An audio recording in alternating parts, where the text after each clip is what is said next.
Kenalah yo mak. Ayo ya. Asiko sebentar. Aro mak.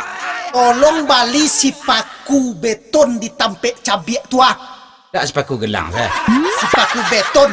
Batea saya tu mah. Mama ang pagarahan jo. Kepiti ha. Dih, Panjang limo yo.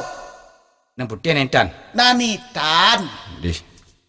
Apet. Jo lego. Jangan lah mau bana. Eko mau talo sinan. Indak colak. Nah ini. Biar. Mana orang kah? Biar. Bantu-bantu dalam membau. Tak ada orang nampak aku. Oh Petra. Biar. Apa kabar Pet? Masa tak mengalah. Dari belakang sebentar aku mengalih lah. Kan dia buka mah. Ini itulah panek dan membau-membau. Cari tu.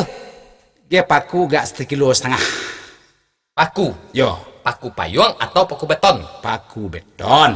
Nah, paku beton kok nak panjang apa nak pendek? Nam panjang. Capek lah. Nak panjang. Ya. Panjangnya panjang 3 apa panjang 5? Panjang 5. Capek lah biar. Nan buatan lokal atau nan buatan luar negeri? Tak perlu luar negara dah. Ini buatan lokal. Buatan lokal. Yo. Nan hitam atau nan putih? Nentan. Tak bisa kan capek saya biar. Nan payungnya kambang atau nan tidak berpayung? Tak perlu nampak luang kambang loh. Hari dah hujan. Berarti ya siapa jago. Yang kualitas ekspor atau Tak ada ekspor. Pokoknya paku capek lah. dibungkui Pet? Indah. Makan siko.